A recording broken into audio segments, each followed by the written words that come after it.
Welcome to Santhana சமையல். கொய்யாக்காய் வந்து ஃப்ரெஷ்ஷாக கிடச்சது. கிலோ 60 ரூபான்னு விற்றுட்டு இருந்தாங்க. சரி வாங்கிக்கலாம்னு சொல்லிட்டு வாங்கினோம் 1 கிலோ.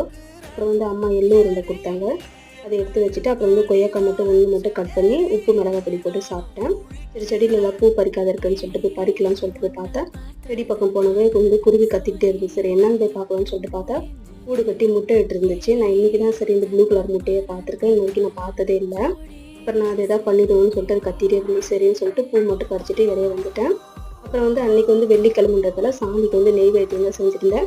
பால் கேசரி ரெசிபி வந்து டீட்டெயிலாக நம்ம சேனலில் இருக்குது. நான் வந்து இந்த வீடியோக்கு கீழே ப்ளே பட்டனில் கொடுக்குறேன். அன்றைக்கி வந்து பாப்பா வந்து டூருக்கு கிளம்பிட்டு இருந்தா. சரி அவளுக்கு வந்து தக்காளி தொக்கும் இட்லியும் செஞ்சு கொடுக்கலாம்னு சொல்லிட்டு அதான் செஞ்சுட்டு இருந்தேன். காலையில் ஒரு வேளைக்கு மட்டும் சாப்பாடு கொடுத்து விட்டுருங்கன்னு சொல்லிட்டு ஸ்கூல்லேயே சொல்லிட்டாங்க. அதனால சொல்லிட்டு தக்காளி தொக்கு தான் ரெடி பண்ணியிருந்தேன். இட்லி ஊற்றி வச்சோன்னே 2 ஆறட்டுன்னு சொல்லிட்டு விட்டுட்டேன். அதுக்குள்ள நம்ம சாமி கும்பிடலாம்னு சொல்லி சாமி கும்பிட்டுட்டு பேக் பண்ணி கொடுத்து விட்டுட்டேன். இந்த வீடியோ உங்களுக்கு பிடிச்சிருந்தா லைக் பண்ணுங்கள், சப்ஸ்கிரைப் பண்ணுங்கள்.